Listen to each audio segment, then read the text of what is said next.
就是下面是应该是第三个课盘吧，就是第三个是唯有这个佛教呢，就成为解脱者的军粮啊，就是这个唯有佛教就是成为解脱者的军粮，分散啊，就是分散。第一个是如来的一切经教呢，就是皆为得这个涅槃的方便法啊，就如来的一切经教就是都是就是为得这个涅槃的方便法。第二呢，就是因而呢，就是引导那个戒术啊，就是如来的这个一切教法。故而就或者是因而呢，就是应该接受这个如来的这个一切教法。第三呢，就是作者因为就是以三种特法呢而对此这个生起欢喜心啊，就是作者呢因这个三种特法而对此生起欢喜心。分这么三个科判，其中第一个，也就是说，如来的一切经教皆为得这个涅槃的方便法呢，就是有一个颂词来讲啊，就是有一个颂词来讲，你之所有诸教言，皆有缘起而无入，此也为您去涅槃，非成寂灭逆非有啊，就非成寂灭逆非有。那么这个教义呢，就是说字面上讲的话呢，就是释迦牟尼佛你所有的这个84000法门也好，深义和世俗包括的法门的这个教义呢，全部呢就是以这个缘起啊，就是缘起空性法和缘起法而这个入门的，而这个无入的，也就是说呢就是所有的这些众生呢，就是前除一切这个痛苦啊，获得这个解脱，去入这个涅槃呢，就全部是这样的一种这个法门，没有一个不成这个寂灭的法，就是对这个不称为寂灭的，不称为熄灭我们相续当中的烦恼痛苦的这样的这个法门呢，你所说的这个教言当中呢，就是一个也是找不到的啊，就全部都是讲这个缘起空性。当然，佛陀这个说的呢，我们前面也讲了，就是世俗法和这个深义法还有呢就是这个84000法院呢，就是全部都可以这个包括的。那么这些呢，就是全部是这样的这个缘起。比如说我们像世俗法来讲的话呢，这个无因无果就是无因就是这个无果的，这是一种这个因缘在内缘起和外缘起。内缘起的话呢，就是依靠这个无明而产生，就是12种这个缘起的；外缘起的话呢，就是根什么这个茎根种什么种子根茎这个树叶树果等等，就是一切这个外面的这个草物植物都是这个植物草木都是依靠这个缘起而产生的。然后从实数地来讲呢，一切所显现的这个如幻如梦的这些法就是全部都是没有一个不因缘产生的就是没有一个不因缘而产生的。而从生意角度讲呢，就是一切的这个显现的这些法呢，就是在生意当中是远离四边八性的，就是就全部都是这个空性的。以这样的道理来讲的话呢，那么就是佛陀呢，就是已经宣说了这个二谛。这二谛的话呢，全部都是让众生呢熄灭就是痛苦的就心底清净的。这个对当前来讲呢，就是也非常非常的这个重要的。如果你没有这样的这个法门的话呢，就众生的苦就很难以就是斩断的所以这个佛陀在这个佛子合集经里面也讲过这个诸佛这个出现于世间什么言所寂静解脱法就是诸佛出现于世间，言所寂静这个解脱法言所直至了达无有义，永处轮回这个生死海就永处轮回生死海。那么佛陀呢，就是出现于这个事件当中呢，给大家已经宣说了这个寂静解脱的法门就寂静解脱的法门，就这个是寂静的法门呢，就是一定要知道。那么作为智者的话呢，就是对此没有任何的这个怀疑，他也知道所有的智者们呢，知道是所有的这些法门呢，全部让众生呢，就是永远的是就是出离轮回的，出离这个生死苦海的，就是这样的一个法门，就是应该作为智者的话呢，就是全部会懂到就是这种道理。那么就是我们一般就是实践的这个人呢，就是可能也不一定就是懂的，所以我们现在呢，就是一定要想到，就是佛陀所宣说的这些法当中呢，就是没有一个不寂静的。什么叫不寂静呢？就是伤害众生的啊，就伤害众生的，在佛陀的这个法语里面呢，啊，的确也是照不到的。我们其他前2天我给讲了吧，就是实践的一些科学家的话呢，在一段时间当中就是轰动于世，就觉得是啊，这个人是指非常了不起的啊，就是科学的任何一个，但实际上呢，就每一个人就是对就是有了这个很大的这个不同程度的这个损害啊，就损害。我们现在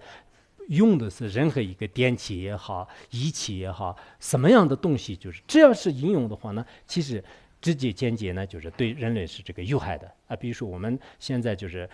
用的什么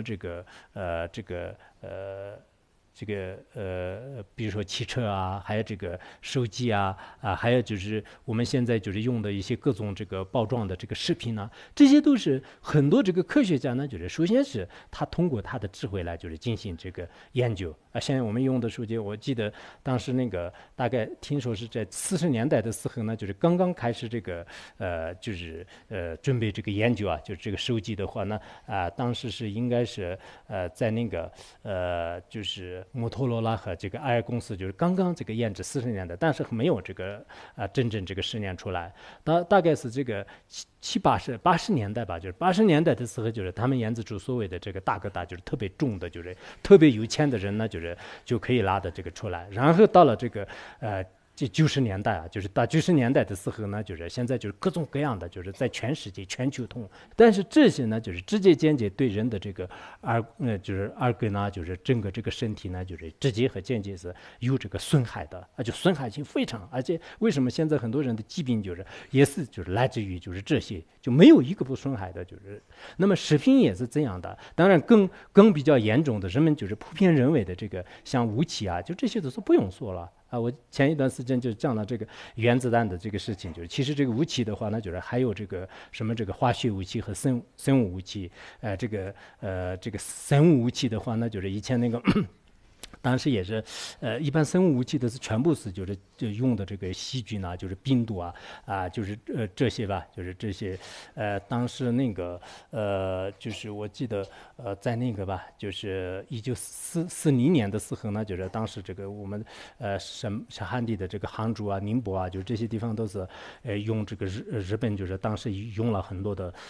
就是也死了，就是许许多多的人，就是出现一种这个宿疫，就是一种这个疾病，就是传染病，就是自然而然就死了，就是许许多多。刚开始的时候，在欧洲这边的话呢，就是也就是这个死亡的2000多人，就是有这个说法的。然后这个像化学武器的话呢，就是全部是有些是这个气体啊，就是也是这个研制出来的这个一些气体，就这些的话呢，就是以前也是应该是1900年的时候呢，就是当时八国联军就是打北京这个以后这个团就在这个时候的话呢，就是也是这个使用过，就是后来就是这个一次大战和二次战争的时候呢，就是都使用了，都使用。其实化学的话呢，就是全部给大家就是用一种这个气体，就是以化学物啊，就是入于这个人的这个身体当中。但现在各个国家的话呢，就是都表面上说是要制止这些武器啊，制止这些武器。实际上的话呢，就是每个国家，尤其是这个强大的国家，把这个3大武器都是已经准备的，就是好的，就是稍微有点一个人的这个心就是不对的时候呢，就是他马上这个动用的时候呢，整个地球都是可以毁坏的，是这样的。所以我们人们呢，就是认为是这个科学如何好，就是很多人都是对科学很有信心的。但科学有信心的话呢，你知道是它的这个背后还隐藏着什么样的这个阴谋什么样的对人类的这个危害性包括就是很多就是当时的这个创造者科学家，他呢最后都是特别这个后悔就特别后悔，要求让人们呢就是不要使用，但是也没办法的，他治完了以后呢，不得不这个使用。所以我们应该就是有时候就不同层面来就是了解一下，就是看看就是在世界上呢有这么多的这个聪明的人已经这个出现过千万万的，但是所有的学说呢，就是有些是已经就是不存在了就不存在了，有些呢已经这个存在了已经这个存在。那存在的话呢，就是看看就是对比一下，佛陀就是从开始到现在给我们留下来的这些教言当中的话呢，有没有就是直接或者是间接就是伤害人们的这个身体和心灵的就是有没有？然后直接和间接呢，就是让我们就是去入这个就是涅槃就我们来世的这个屈辱涅槃，获得了佛果，获得了菩萨果，对暂时来讲呢，就是真的很遥远的，就是我们一般人可能说不通，但是我们一般人呢，就是佛教的这些空性观，佛教的利他观，这些人呢，就是我们凡夫人也可以接受。当你接受以后，是什么样的感觉？我遇到的很多知识分子的话呢，他们都觉得是我没有学佛之前的话，我完全是一个疯子，他们很多人给我这样讲的。他是这个心里话，就不是什么就表面上或者说是他根本不认为自己是疯子，然后呢现在自称为是疯子，肯定不是的。我们在座的很多人也可能是这样认为的啊。我以前根本不懂因果的时候，不懂佛教的空性观的时候，对感情、对地位、对他人是什么样的这个态度啊，对什么样的这个方法来开始针对别人，所以说呢，我们有时候特别像啊，在世界上的人们的话呢，真的有了这个佛教这么这个妙法，如果弘扬于各个这个国家，很多人乃至一些国家总统啊，那这样的话呢，多么好。比如说佛陀也是在当时像那个国家怎么样护持这个国家的时候呢，利用这个方便方法。摩诃仁波切在那个军规教育里面也是大多数的引用金光明经呢，还有那个方便什么方便经呢，有几个三个经典的内容呢，全部以寄送的方式来讲呢，所以说这些都是对整个国家和人类来讲呢，确实佛教的世俗的这些大悲观和空性观呢，对人类是非常有用的。我们暂时不说什么端出尖火啊，见到的时候端出哪些种子和烦恼，然后修道的时候是端出哪些所知障啊，这些是对一般的世界人来讲是他不懂啊，他叫做所知障的话，那什么叫所知障？所知障。那天有个北京大学的人，都是我们私下沟通，我给他讲他自己问是问得出来，然后我给他讲的时候，虽然是个很聪明的大学生，但是呢，给他讲所知障的道理，定义啊，作用啊，讲了半天，但是他反正翻译不过来，后来我给他说是他说什么不懂，我说不懂就是所知障，后来